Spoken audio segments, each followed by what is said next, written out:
November 28, 2024 గురువారం ఎగరేసిన మదనపల్లి మార్కెట్లో tomato stock అంటే దిగుమతుల నష్టం మనం ఎవరిలో తెలుసుకుందామండి. నేటితో పోల్చుకుంటే దిగుమతి తగ్గిందా లేదా పెరిగిందా వెయిట్ అని ఎవరిలో తెలుసుకుందామండి.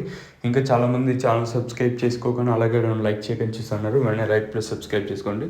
మీకు ఈ కుడి చేతి పక్కనే సబ్స్క్రైబ్ బటన్ ఉంటుంది, అలాగే ఎడమ చేతి పక్కనే లైక్ బటన్ ఉంటుంది. సో సబ్స్క్రైబ్ చేయడం మర్చిపోతాను, అలాగే లైక్ చేయడం మాత్రం మర్చిపోతండి.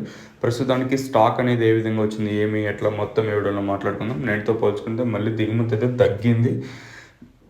సో ఓవరాల్గా చూసుకున్నట్టు నేనుతో పోల్చుకుని దిగుమతి అయితే తగ్గింది. మరి చూద్దాము ఈ ప్రైస్ అంటే ధరలు అనేది ఏ విధంగా వెళ్తే చూడాలి.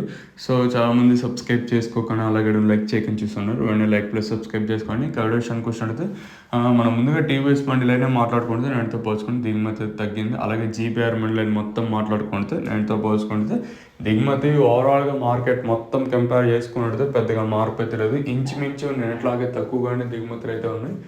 మరి చూద్దాము ఈ ప్రైస్ అంటే ధరలు అనేది ఏ విధంగా వెళ్తే చూడాలి. సో ఛానల్ని సబ్స్క్రైబ్ చేయడం అయితే మర్చిపోతండి. ఎప్పుడెప్పుడు మంచి మంచి లేటెస్ట్ అప్డేట్లు అయితే ఉంటాయి. మరి నిన్నట్లాగానే సూపర్ టాప్ ఈరోజు కూడా మంచిగా వెళ్తుందా లేదా మరింత పెరిగే ఛాన్స్ అయితే ఉంటుందో చూడాలి. ప్రస్తుతానికి మన మదనపల్లి మార్కెట్లో నేటితో పోల్చుకుని స్టాక్ అయితే తగ్గింది. ఇది ఇన్ఫర్మేషన్ ప్రస్తుతానికి ఉన్నది.